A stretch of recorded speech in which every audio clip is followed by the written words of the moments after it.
Collector ఆఫీసుల ముందు ధర్నాలు చేయాల్సినటువంటి పరిస్థితికి అలా కేంద్రంలో ఉన్నటువంటి నరేంద్ర మోడీ ప్రభుత్వం తీసుకొచ్చింది. ఇవాళ దేశంలో 2014లో అధికారంలోకి వచ్చినటువంటి నరేంద్ర మోడీ ప్రభుత్వం దేశాన్ని తిరోగమనం వైపు నడిపిస్తున్నటువంటి ఒక స్థితిని మనం చూస్తున్నాం. ఎప్పుడో 140 ఏళ్ల క్రితం దేశంలో ఉన్నటువంటి కార్మిక వర్గం, ప్రపంచ కార్మిక వర్గం వీరోచిత పోరాటం ద్వారా సాధించుకున్నటువంటి 8 గంటల పని దినాన్ని ఇవాళ 12 గంటలకు మార్చినటువంటి పరిస్థితి ఉంది.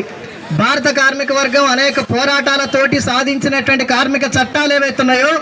ఆ చట్టాలను 29 చట్టాలని మార్చి పారేసి 4 లేబర్ కోడ్లుగా తీసుకురావటం అనేటువంటి జరిగింది.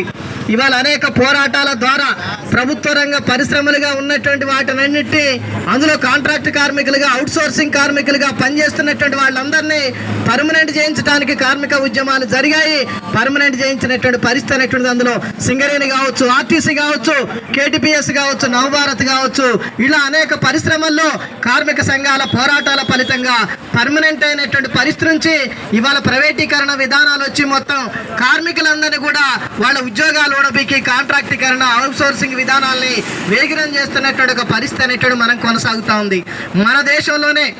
దేశంలో ఉన్నటువంటి బొగ్గు సంస్థలు ఏవైతున్నాయో ఆ బొగ్గు సంస్థల్ని మరి మోడీ అనుంగు మిత్రులైనటువంటి అంబానీ, అదానీల లాంటికి వాళ్ళకు అమ్ముకునేటువంటి పరిస్థితిలో ఇవాళ భారతదేశంలో ఉన్నటువంటి ప్రభుత్వ రంగ పరిశ్రమల్ని కబలించడమే కాకుండా ఇవాళ బయట దేశాల్లో ఉన్నటువంటి ప్రభుత్వ పరిశ్రమలు కూడా కబలించి వేసేందుకు మోడీ అండతోటి ఇవాళ అదానీ చేస్తున్నటువంటి కుట్రలు, కుయుక్తులు, సంపాదనలన్నిటి కూడా భారతదేశ ప్రజలు చూస్తున్నటువంటి పరిస్థితి అనేటువంటిది ఉంది. అమెరికన్ కోర్టుల్లో, ప్రపంచ కోర్టుల్లో ఇవాళ అదానీ అక్రమాలు, అవినీతి,